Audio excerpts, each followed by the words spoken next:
Welcome to another episode of Not Another Couples Podcast. Couples Podcast. We're here. We're a couple and we are talking to you on our podcast. That's as simple as it gets, really. Mm-hmm. We had a bit of an error on the first one. Simple. We'll just see how it goes. We're just going to see and we're just going to carry on. We had a little technical hitch just a second ago, but we're just going to crack on because we're true professionals like that. True professionals. This week we are going to look at... Sorry, I've got disable glaring in my eyes as well. So this week, The Apprentice has been in the news with... Why is it in the news? Well, celebrating 20 years. Well, there's two things. Rumours about it being cancelled. Oh. It has been on for 20... So The Apprentice, is just a quick backtrack, is Lord Alan Sugar. I thought he was a Sir. Yes. We don't know what the difference really is between a Sir and a Lord. It's and another peerage, but that's as high as you can get, isn't it? You can't get higher than a Lord, can you? Can you be like a... I think that's it, isn't it? So Sir is... Sir and Dame match. Baron, Baroness, which is Baroness Karen Brady, is the other person on The Apprentice. So, okay. Is that higher than Lady? Baroness. Sounds like it. Yeah, I don't know. I'd like to be a Baroness. No, because Lord and Lady go together. Yes, I know, but I'm saying he's a Lord and she's a Baroness. Who's higher? I think he is. He wouldn't literally have anybody on if they were higher than him, other than King Charles, possibly. So you've got Karen Brady, Lord Alan Sugar. Please. And Baroness Karen Brady. She is the Vice Chair of West Ham. Footy. And obviously... a pioneering female chair of football clubs generally back in the day, and still ongoing. I don't think there's many. I think she's still the only one, is she? Or I don't know enough. Chair sort of, because we were saying like chair stuff. Delia Smith got a bit of coverage. Oh yeah, but she was Norwich. She was involved with Norwich. Was she chair? I don't know if she was a chairwoman. No. I think she was just very drunk on the pitch, which got lots of press. Yes, that was very good. Bless her. But yes, there are very few, let's just say, female chairs of football clubs because it's still very, very male dominated. So why are they trying to ban? Well, and then you've got Tim Campbell. Just a little backstory though. Tim Campbell is the other person. So there's three people on the main panel with Lord Sugar, and this Tim Campbell was he was the first year winner of the series 20 years ago. So it's 20th series this year. It's good effort, isn't it? Which is amazing. It's gone on that long, really. What else has lasted that long in terms of reality TV? Big Brother, is that still going? Big Brother came away and then has come back again, I think. Mainly as a celebrity one. Naked dating, obviously massive. You just like that one. No, what's the one where they pull the screen back and you get to see the winkles? Oh, no, that's Naked Attraction. Naked Attraction. Naked Attraction. So, yeah, I mean, it's literally... there's a lot of rumours, as you knew, in the press of them getting cancelled for various reasons, and nobody really knows why. But some of them are things like, in some of the series, there's been some racist and sexist... I'm like, come on. What, comments or... Yeah, by contestants. Probably two other people. Or they've discovered that someone's been really racist or sexist on their social media. This is what they didn't have to deal with 20 years ago. This is true. Whatever happened, and whatever was said, they could just edit out and no one knew. Yeah, the characters they're looking for are going to be so there's obviously lots of people saying the BBC need to have a stricter vetting process of getting people in. I said, yeah, but people can play the game. It's just if they're then discovered, I suppose, on their own personal social media being derogatory or being hideous or... saying a comment against abusing gingers. people or whatever it is that they've said, yes. And that's a really tricky bit now, because you're saying you literally almost like, obviously you don't want people to be being abusive or anything like that. However, anything you say now seems to get called up. If the press decide to. I mean, there's stuff out there that's... Yeah, but I don't even mean like Lord Sugar or anyone like that, because you think, his sort of character on the show is being quite abusive. Do you know what I mean? Yes. He's quite, it's like, I mean, the fact that you're fired is his sort of catchphrase and pointing the finger. And also, the way he speaks to them is like, you are a complete idiot. Dirt on the bottom of my shoe. Ruined my whole life. You're fired. Yeah. It's that sort of, I don't know, it's a weird one. Have you ever been fired?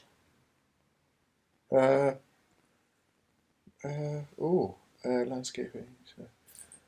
No, I don't think so. Never been I've had to fire 2 people. That's never nice. It's hard. Yeah.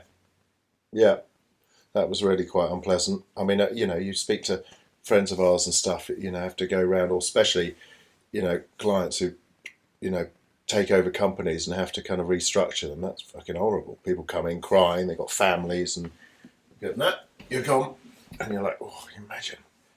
That's just brutal. So It happens every day. It's just obviously this is televised, but I mean, But they know at some point, I suppose, going on the show, you're a contestant. This isn't. It's a game, isn't it? Yeah. It's a game.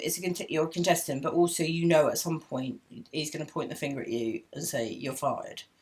And it does amaze me. I mean, I haven't watched it for. But all of them that go on it have got businesses they're already running. So at the end of the day, even if they're only on it for a week, they use that advertising to promote their whatever. And that's what I was saying. From I think the original series, people actually really wanted to get a job and $100,000 get in. Yeah. $100,000, or I think it's now $250,000. Is it? Yeah. Should we do it? You go on, and then obviously to have the opportunity to be, so there's Tim Campbell. I was reading he obviously got a job with Lord Sugar, or Sir Alan Sugar as he was probably back then, and he was then in charge of like the beauty division or something, and whether that was his background I don't actually know. So he's gone on to do all that, and he did that for a bit, and then he left. Whether it's far or not, I don't know. He left to set up his own perfume thing, and that didn't work out, and then so he's gone through various different. But obviously, he's got that profile of having worked with Alan Sugar, and so he can use that. So now he's doing like investment property and stuff, and obviously then he's come back round, and they go, he stepped in. Apparently, they did some Celebrity Apprentice, and Rupert Everett dropped out last minute, so they probably brought him in. That's a slightly different change, Rupert Everett to this guy. I know, but I suppose because they know that he knows the show, he's he was probably up for it. He's a celebrity in the fact that he's won the first series, and has obviously just got a bit of a name for himself around that and being involved in the show itself. But what's it called? Reality shows are dying now, aren't they? People have had enough. I just think everything has its lifespan, really, of shows, and stuff tends to like evolve and move and change. And if you think like Gladiators back in the day was like a completely new style of show, never been seen before in the UK, and boom, massive, huge. But again, it then became, But it changed partly because there was a new director of ITV, wasn't there? But there's those sort of things happen. Changes at the top. People come in and they want to, like everything, they want to make their own mark, have their own shows. But I think also it's a very expensive show to put on. So, and then the reality. So we were at the tail end and the beginning of reality shows. The tail end or the beginning? So we were the tail end of regular, upfront, pay a load of money shows. And then reality TV, so Big Brother started just as we were finishing. Oh, was it? Overlap, because then people were hooked because they're hooked to voyeurism of watching people in a locked environment and how they behave. And, again, that had never been seen before. So it's a new thing. So something new comes along, or a new wave of TV. So then reality TV shows were the thing, because TV companies realise, production companies, they earn, they're fairly cheap to put on. And also they hook the viewers in, and also people then phoned in to vote. So like X Factor and all these shows. But you imagine originally, they used to phone in to vote. So the production companies used to make millions. Because then they'd run a little competition, and you phone in and so they make the money from all the phone calls, pays for or get sponsored prizes. The one that amazes me, imagine pitching it, is Gogglebox. If you pitch the idea to someone, right, we're going to film people watching TV, and you're going to be watching people watching TV. Talking about TV. And it's, there's been some. I think it's brilliant. But again, that's all led by the personalities of the people on the thing. It's got nothing to do with, because they're basically like most of these TV shows. They find people that relate to people across a broad spectrum. So there's someone like with the Spice Girls and all these sort of things. There's someone for everyone. So which one are you on Gogglebox? Who are you? I don't know who I relate to more. Who says what I think? Are you Nutty? I'm not Nutty. You could be, what's his name? What's this? Nutty and, it's not Nutty. Well, it is Nutty, but what do they introduce them to? That's terrible. What's their names? There's Lee and whatever in the caravan. But they say things. I'm trying to think. There's probably a cross section of people, who say the things that we all say when we're watching those TV shows. Or react the same way. Yeah, react the same way, and that's basically what it is. It's like people react, and also then you're like looking at people going, "How do you not know that?" But weren't we reading the was it the last episode or the first episode of series 2 of Landman got the most watches on Prime? Is it on Prime? Paramount. 9 million. Yeah. That's the most of any of their shows that they've done. A premiere of a show. Yeah. So what's the top watched terrestrial TV show now? Is it something like The Masked Singer or something? Well, Gladiators, to be fair, the new series of Gladiators, when that came out, they got some really good viewing, and they're still getting about, I reckon, 6-7 million, which is huge for now, because there's so many channels. We were doing 14, 15 million, just want to put that out there. But obviously there was a choice of channels, and you had to sit down and watch it. That was not black and white. If that old, you were on it as well, so shush. Black and white. But I think, like we were saying with The Apprentice, there's sort of a run. It's called, people are a bit like, oh, it's the same pattern happens. You have someone who's rubbish, someone who's rude, someone who's really stupid, someone who messes up the tasks. But then if you look at Traitors now, that's absolutely massive, which is a similar kind of thing. They're all backstabbing each other. It's exactly the same kind of format. Yeah, but that's only been on how long? 4 No, series? I know, but it's the same format. It's just that's what I'm saying. setup. But what I mean is 20 years of that format. It's a bit like, oh, same old shit again. I think sometimes programs sort of run their course, and they almost, so TV shows, I think, have gone they go almost like full circle. So TV now was all, back in the day, it was all sort of light entertainment, variety, old school, like comedians come on, do a little bit of singing and dancing, and they might do a little bit with the audience, and they might do a little quiz show. Michael McIntyre style. Yeah, sort of that sort of stuff. And then reality TV has taken over for like the last 15, 20 years. And then I think, and then it's all coming back to the old school entertainment again. You've got all these shows being revamped again. Like, I know, Family Darts. Fortune. What's the Darts? Yeah, Family Fortune. Oh, Bullseye. Bullseye. And all the stuff that we grew up watching in the 80s. That's yours to keep. All of those shows are coming back now because people have got bored, sick and tired of all the reality stuff. And they're like, I just want like a normal TV show. And also nostalgia. Like, the people are like our age, watch it as kids. They then watch it with their kids. Like Gladiators. Back in the day, there's a whole load of 40-year-olds now watching it with their kids because they watched it as kids. Yeah, true. Then they have to bring back Baywatch and Blind Date. I'm surprised they haven't brought back Blind Date. I mean, that would be quite funny viewing with some of the people now, especially if you brought in... Your brother came up with a very good joke about pronouns. He said, what do you call it when I want to be identified as invisible? My pronouns are who and where. Where? I thought it was very funny. Very good. And then I heard another joke, sorry. What do you call a blind gynecologist? Oh, I know this one, but I can't remember it. Lip reader. I did read that somewhere. I'm very happy with that. Yeah, I'm happy I remembered it. Yeah, Blind Date would be a good one to come back. Let's do it. Yeah, I didn't. But they did do it. Yes, what's his name? Paul O'Grady did it. Yes, he was very good.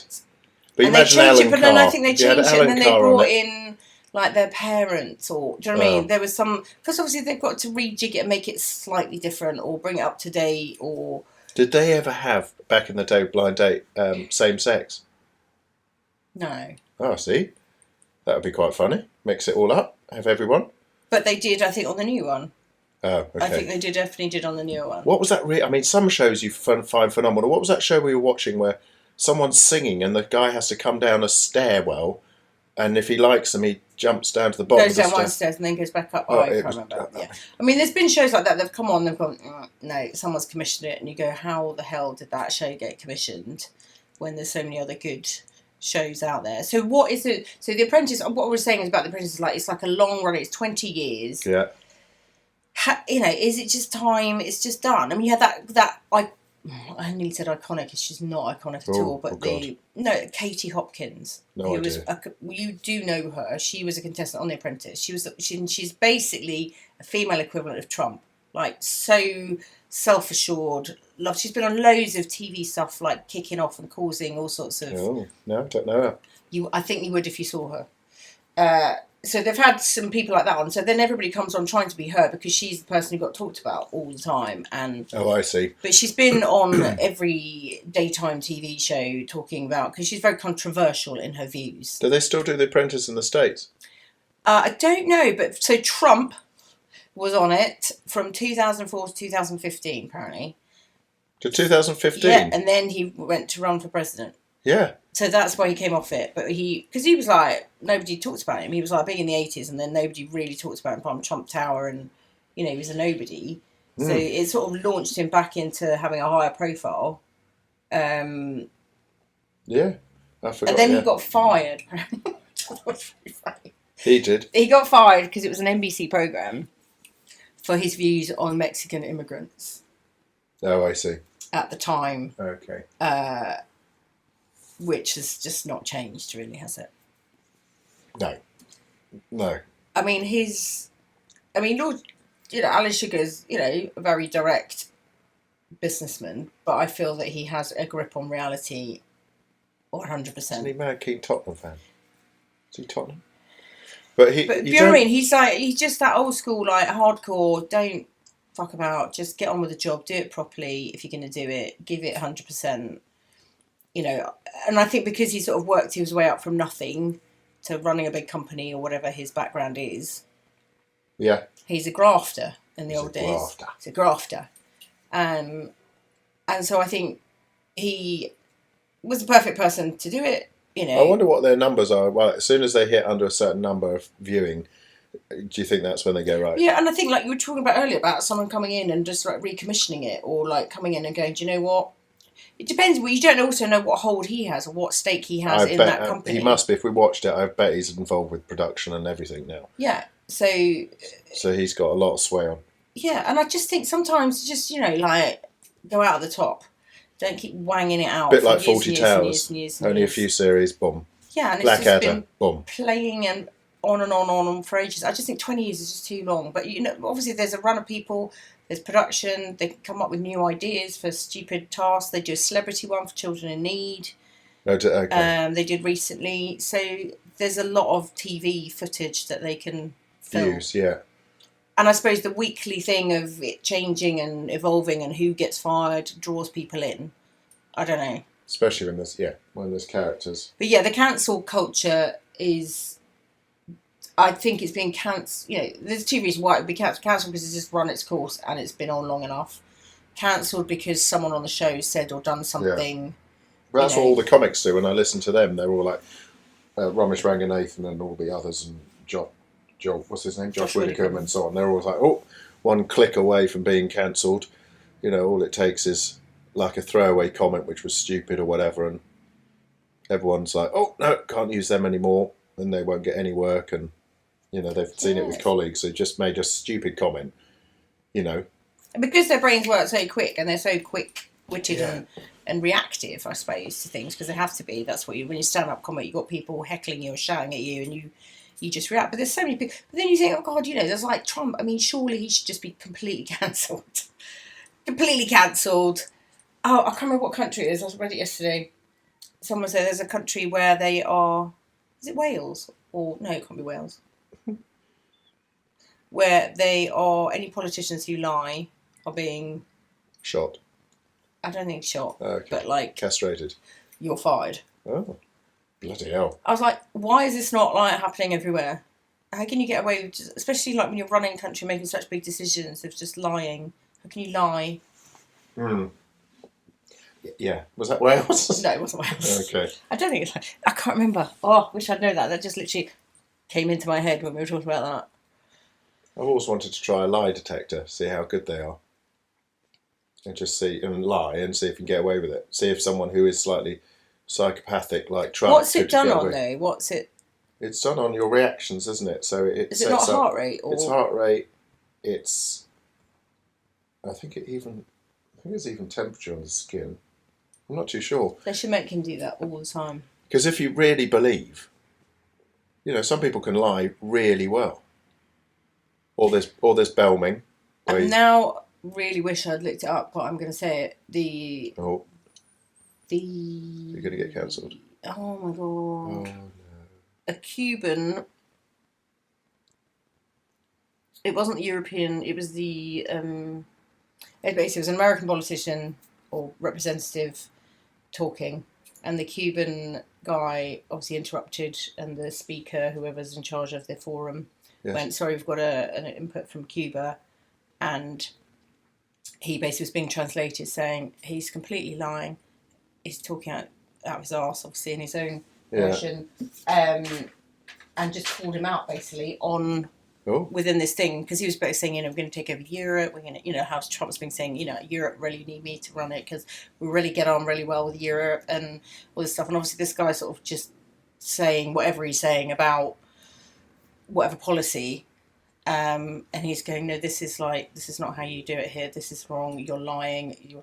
This is about Trump. No one has agreed what you're Trump? Saying, and you're lying and everything. I need to look up. Sorry, this is a bit of a thrown statement. Well, it's an American representative, obviously relaying some of his policies. US government policies. Yeah, it wasn't the UN. It was. But some of these, when you see some of these backroom... I just thought it was really refreshing that the Madam Speaker, whatever, who was running it all, went, sorry, stop you there. He basically got stopped, whatever he was saying, because the Cuban guy was just going, you're just talking out your ass. Like it. This is utter lies. None of this is true. No one agrees with this. No one has... But sometimes when you watch some of the video recordings of the House of Commons, and these guys are properly going into each other. Shouting at each other. Yeah. Yeah, but I think Order! Yeah, but I think they've just sat... half of them look like they're half asleep, the half... But you see some of these local constituencies, and they're trying to push a policy or whatever, and they stand up, one of the what they call backbenchers. Yeah. And, they're sometimes they're, I don't know, bringing up something about... I don't know, parking or disabled parking in their local, trying to get a policy through, and there's like 3 other people in there. You're like, oh my god, I don't know why anyone would want to become a politician. I don't get it. We were talking about it because lots of people study politics at school. Yeah. And then, and I remember one's doing politics at uni, and I said, "Oh, would you ever become a politician?" And he just looked at me as if I just shat in his mouth. He was like, "No." I'm like, it's interesting. I don't know. Yeah, but I suppose within business, you still have to know in certain aspects of business. Yeah, no, I get that. You had to have work and debate and all of that kind of no, stuff. No, don't mean that, but just to know about politics. So when you're pushing through, so Tash does it with, I can't remember the word, again, my brain has literally fried today. Well, the whole bureaucracy within a... Yeah, so she does it. There's a word, there's a title for it. It's almost like she sort of verifies all the policies that are certain businesses or trade or whatever it might be doing. Isn't this what the Perfect Gym does as well? He does that for Perfect Gym. Yeah, he does that for something else, I think. But no, Tasha's at a slightly, more general level, I think. Within her industry. Yes, within her industry. Yeah. So policies or making sure that they're the I suppose sort of trade and God, my brain has gone today. Can you help me out here, please? I know what you mean. So it's understanding the pathways that you have to take and the decisions to keep everything legal. Import, export, that's the word I'm looking for. Those sorts of things. So, so that's, I get, so you know what each... No, I get. No, and I know there's a crossover between politics and whatever, but why anyone would become a politician? No, I agree with you. I don't... Actually, well, Flynn has just turned 18. Is he going to become a politician? No. Oh. And I said to him, oh, look, you're 18 now, you don't have to use your fake ID anymore. Oh, yes. And Amber was obsessed with voting, wasn't she? Yeah. Becoming 18, now I can vote. I can vote. Suzie, so her birthday was September, there was a vote in May, and I'm giving you a vote, nah. Yeah. I was like, sorry, you were obsessed. Yeah. We made her go and do it. I was like, you cannot say you want to vote. So you're able to vote and then you don't vote. You're pretty much there at 18, aren't you? Well, states you have to be 21 to drink, which I find amazing. And then like weird things like renting cars. So when you go overseas, and you have to be 23 or something. 25. I think it's 25. Didn't used to be, but no. But then the standard of cars. I remember renting cars which were complete shitholes. But now all the cars are like brand new. You go to Geneva or whatever, rent a car. You don't get a shitty car. Geneva. I'm sure if you went somewhere else in Europe, less. Yeah, but even prestigious if you go like the middle of Morocco, you still get decent cars. But yeah. Did you not think? What did rugby player who we met in Morocco? They rented a car. Remember, we got a transfer. Yes. And they rented a car. It was some tiny little. Oh, what's his name? Yes. Oh, yeah. Ex-Leicester hooker, England hooker. Come on. Lions hooker. Oh my God. What's going on with us today? I know, we've had a bit of a brain freeze today. Sorry, people. Anyway, it was a rugby player. Richard. Oh God, I can see him. I can see them, can't think of his name. Cockerell. Richard Cockerell. There was that brilliant line about Rich, but saying that this is what happens when interrace. No, was it not interrace? There was I think I forget the exact. Oh, we are having a really good day today. Remembering stuff. Anyway, Richard Cockerell and his family, we bumped into at the airport, and they ended up staying in the same hotel as us. Kids all similar ages, hung out, and they'd rented a car because they thought it was easier from the airport to. Oh yeah, they were in the venue, and there was this tiny little car. You just don't want to be driving on a Moroccan road. They're way better now. No worse than Tolworth. Yeah. So I think there must be a cut-off with all these shows that they go, right, we've hit under a certain million, it's no longer making money. Advertisers aren't, because that's it, isn't it? Advertisers aren't interested in advertising. BBC or LWT. Oh yeah. What's Apprentice? BBC? Don't know. Yeah, I just think sometimes shows have run their course. They're done, and they should just come away, change it. Maybe come away for like 5 years or something, and then maybe come back with a slightly different format or slightly different. And they've changed the panel. Obviously, he's been there a long time. Karen Brady's been there a long time, and obviously that third person has changed, and they've brought in different people, and either they do it for a certain period of time, it works, or it doesn't work, or whatever it might be. But I think I don't know. I just think the whole cancel culture is. But if you look at the shows that are doing really well now, are almost like mini films. We haven't watched the end of Stranger Things, but the last episode of Stranger Things is like an hour and a half, 2 hours. And the Landman, are like, they're like mini films, each one now. The production in each one is like films used to be. Yeah, but they're series, they're drama. Yeah, I know. Series. This is more like this is reality TV, quiz almost, isn't it? It's like an elimination, it's a competition. Primarily. Family Fortunes. A competition. What other shows could they bring back? Well, they've had all these. Is Family Fortunes still going? No, I don't know if it's still going, but it came back very. Our survey says. But I think people, then again, it's on for like maybe 2 or 3 series, and then it's like something else comes along or something. There's almost like a quicker turnover, which is why it's quite rare for a show to last that long. So, what do you think the longest running soap in the UK is? Not like soap you wash yourself with. EastEnders. No, Coronation Street. Coronation Street. No, Coronation Street's been on since 1960. I've got stats. No, that's not right. You're not right. The longest running soap is The Archers. Yeah, but that's on radio. Oh, all right. Well, you didn't say TV. You've got to be specific in this world. TV. Yeah, my mum still listens to The Archers. Does she? Yeah, she's 80. And she listened to it as a child. Is that familiar? I've got questions for you. Oh, shit. Coronation Street, 36 seats. Oh, Jesus. Excuse me, I'm going to show you. 59 years. So 96. Where's the one? Panorama is the longest running news. It's 1953. Do the sound. Oh, no, that's Mastermind. Oh, I don't know. I was going to do Mastermind. That's Mastermind. No. University Challenge, how long's that been going? Don't know, it's not on my list. Oh. Blue Peter, 1958. Still going? It's still going. It's not on like mainstream TV now. I think it's on Blue like Peter? Yeah, it's on like another channel. Was it not on BBC or any of those? No. Do they still do Blue Peter? Do you Peter know badges? who the most watched man is on David Attenborough. TV? David is the first name. Yes. Oh.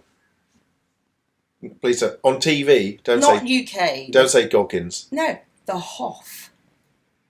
What do you mean he's the most watched? Like globally. What, because of Baywatch when it was massive in Germany? Yeah, apparently. He was massive in Europe, wasn't he? And touring in Europe. He used to tour with his music. I mean, Trump would probably dispute that because he'd think that he was the most watched man. David Hasselhoff. David Hasselhoff, that's, I suppose he's done films and the TV show, I don't know, and he's maybe just been on everything. But if you can break it, well, that's what they always used to say with UK music artists, isn't it? If you can make it in the States, it's like your earnings just quadruple. But he made it in Germany. He was big in Germany, not big in Japan, big in Germany. Yeah, Alphaville. Oh, yeah. Look at Panorama, I had Panorama there. Dun, dun, dun, dun. No, that's Mastermind. Oh no. If you could choose any soap to be on, what would you be on? I think I'd like to be EastEnders just to go, just get the dudums at the end. Would you try and get the dudums, kill someone? Or go, Pat! Pat! Actually, she's not in it anymore. I know, but... Okay, so they'd be like, look, calling from the dead. You'd just be the weirdo. Pat! Pat! You'd be a character with Tourette's. So we've got a physio friend who gets in, his name's Pat. And every time I used to go and see him, I'd do that, and he'd really enjoy it. Did he laugh? Did he get it? He did laugh. He just like, he just told me to shut up. Nice. Rudely. I think, Neighbours. Wasn't the Celebrity SAS? They had, what's his name? Toadfish. So he was... Flynn's got quite into it, and it is quite interesting when they bring them in, and he was quite an emotional chap, and he'd been Toady for 30 years or something frightening. No, he'd been literally, started at 15 and just stayed. Must be very difficult. But I think Ian Beale, I don't know, is Adam Woodyard, I think his real name. He was on EastEnders for... He's not still on it, I don't know. We haven't watched it. This is the thing. People come back in because they sort of go off and do a few other things, then realise actually it's quite a good gig. I remember Danny Dyer, he got onto EastEnders because he said he was just going, so did films when he was younger, and then just went through a famine bit of work. And he went, actually, I've got to pay the mortgage, mate. I've got a lot of bills to pay. So this. Who's the other comic that's the pub landlord now? Shane Ritchie. That's the one. So they've come back. So we hadn't watched it for years and years and years and years. And then I think Jessie Wallace is her name, I think. Kat Slater. And then Shane Ritchie plays whatever her husband. And they've obviously come back again because, it's a job. It's an acting job. It's like... Yeah, it's no different. And their characters... It's the same as doing a theatre run, isn't it, really? But it wasn't like back in our day, they had like Dallas and Dynasty and things like that. I think, they were like all killed off about 4 times and they all still come back somehow from the dead and play another character. They weren't actually really dead. But the spin-offs now, I find, like Yellowstone, there was 1823, 1923, 2014, whatever. then they're doing one with Beth and what's his name? Rip. There's a spin-off on that. Spin-off on Casey, the youngest brother. He's got his own one. Oh, UK Marshal... No, not UK US Marshals. Marshals. Something, yeah. I guess, if they see a success, they run with it, don't they? If it's successful, someone wants to fund it, and there's demand, and the viewers are good. But I suppose things like that, a bit like The Apprentice, they could start, because it's a TV show, they don't necessarily have to... it's not like a whole... series that's got, what I mean? They could literally do it and wrap it up quicker than it needs to be. That's a wrap. This week we're going to fire 5 people because we've got to get this done because funds have run out and there's only going to be like 3 programs this series.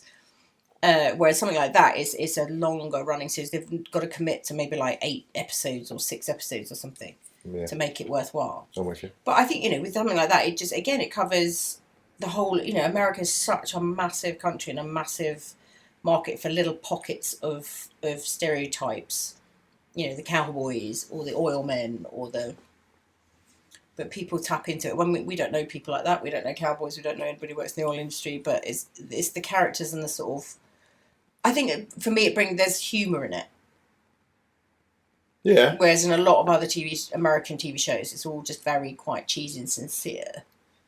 Whereas these ones, it's the comedy between the couples or the, just their sort of expressions and sayings, and they're having very stressful time, but they just seem to just... Ours was quite dark. I mean, what was the closest that still had comedy in it was, oh my God, the Slow Horses. Yeah. That kind of thing. Yeah, it's a similar thing to that. Just that Americans less maybe tap in. walking and like along. The Office and things like that. I know that was pure comedy, but, The Office took off in America in their own version because... But you'd think that no one would get that humour. They wouldn't get... But they did change it up to make it a bit more states. Yeah, There's a little bit less sarcasm. But, the sort of irony, the sarcastic... Well, people don't... Americans don't like to be seen as... like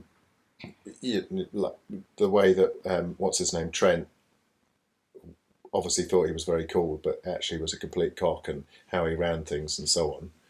The main character in the English Office, whereas the Americans don't like to belittle themselves. No, they like even to be in successful, character, being top dog. Top dog. Yeah. But then you look at someone like, I suppose you look at like Will Ferrell with Anchorman I mean, it's that sort of... Mm. He just thinks he's like... Apparently he's fallen out with all his co-stars. What, an Anchorman? All the people that he's worked with. Oh. They don't really talk. Like the main guy, the other driver in, not Anchorman, in Talladega Nights or whatever, that guy, I just forget his name, who I think's very funny as well. They're not mates. Oh, that's a shame. Yeah, I know. You'd think that they'd just be mates for life. Yeah, but they're actors, aren't they? So they can pretend to be good mates. Oh, but you can tell normally if there's a bit of chemistry. And also they've worked together several times. It's not like... Yeah, that's what I mean. It was like they had... They did the brothers. Was it the brothers? Or the stepbrothers? They did as well. Yes, which was very fun. Yeah. Coffee. Yeah, so I always think that's a bit of a shame.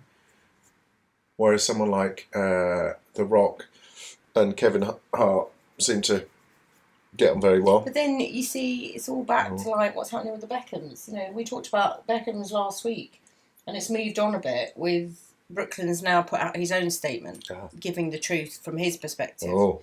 And he says it's always been Brown Beckham before anything else. Apparently, Victoria did design a dress, but withdrew it about 3 weeks before the wedding. Got upset because they weren't sitting on the top table, but they put their grandmas on the top table because they didn't have partners. How Victoria took over the first dance, even though they'd practiced their first dance. She does inappropriately on him, which is the key word. We're like, what was going on? Oh. So there's a lot of, he said basically the whole of my life I've been controlled by Brown Beckham, and this is the first time in my life I've been able to do something independently. Do my own thing. Which is fair enough. Yeah, he said they did go to his 50th, but they were in a hotel for a week waiting to see him because the way that they were allowed to go was only Brooklyn, not his wife, to the party where it was all press and PR and... It's a real shame. A bit like, so it's basically, I think that Brown Beckham is literally being exposed, I think. Well, obviously been kept quiet for a long time, and it's tough if you're a family member and you're not, because you always be fighting that kind of nepotism thing. It's a bit like being part of the royal family. It's like the whole Harry Meghan thing. It was like you joining my family. It's like it was tough for you. It was not tough. Your mum and dad loved me. Well, you say that, but there were a few conversations about. They're so pleased that someone bringing in someone from a lower class. Not a lower class at all. You are when you occasionally let it slip. I'm from Hertfordshire. You say that. There's no lower class. You see, if we were Indian, you wouldn't been able to marry me. You'd be in a different caste system. If you're Indian, I have very small Goan roots. And downstairs you jingles. Don't have any. You're like I think that's what we must do. We must do our family tree. Not necessarily the family tree, but I think the sort of DNA, find out what you really are. Whether you're like part Viking or part leprechaun. Flynn found out he's got... What did he find out? They did anthropometric measurements. Flashy word for measuring bits. He's got his wingspan. Yes. Well, no, he didn't tell us what his wingspan, but he said his legs were longer than his upper body. Yes. In proportion, which is good for runners. So swimmers, you want it the other way round. Shorter legs, long upper body. You. I'm rubbish at swimming. No, you're not. You're much better than you used to be. All right, skits. Skits. Skits. What are you, 10? Where did that come from? I used to love saying that. What does it even mean? Schizophrenic. Okay. I don't even remember. It's like yeah, so someone says something weird and it's like they've had a schizophrenic attack. It's not a very nice thing to say. But like calling them Joey. And Joey Deacon, because he was on Blue Peter. Oh my God. I think he had Down syndrome. And so everyone used to go around going to school going, Joey! Terrible. No, I think it wasn't. He wasn't Downs. Flidomide. I think he had cerebral palsy. Flid, skits, Joey, spaz. It's like all the things. You'd be just clicked off now. Talking of cancel culture, if you said any of those things justifiably. I remember saying that to her. I remember Amber when she'd have a turn. I'd go, skits. Or Mong. That was the other awful one. Oh my God. The things we used to say. The worst I got called was teabag, which it took me ages to understand. Not teabagging, but because apparently it looked like I'd been underneath a tea bag and all my freckles were spots of tea. I was like, it took me ages to work that one out. It's not really that bad, is it? It's not that bad. Still. Ginger. Do you not get like... Ginger, obviously. Tea bag. never really got teabag. Didn't Didn't like get tiny because you were so small. Pubulus. Pubulus was the one dreading going into the showers when everyone else pretty much turned up with a beard. Like fully mature. It's okay. I know. It's okay. It's very difficult. And now I've got back hair. It's all gone horribly wrong. God. Just a nightmare. From someone who didn't have any hair. You're going to brush Flynn's it over. going to be so hairy. You're going to brush it over. Suzanne's MacBook Pro.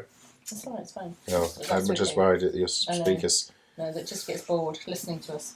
Anyway, so cancel culture. I hope please don't cancel us. No. We're just reiterating what everybody else used to do in the 70s and 80s and onwards. Lord Sugar, let's see what happens. Whether that just... Everything, as my dad said, everything comes to an end. Yeah, every good thing comes to an end. Well, every bad thing comes to an end. He's had a good run, and it's not like... I just think it's time for change. It might prove us wrong, and it will be the most successful series ever. Well, we are not deciding. We're not deciding whether it's on or off. We're just debating, masturbating. Yes, there we go. Let's finish right there. Thank you. Mark's masturbating. Thank you, and speak to you next week. Mercy buckets. Bye.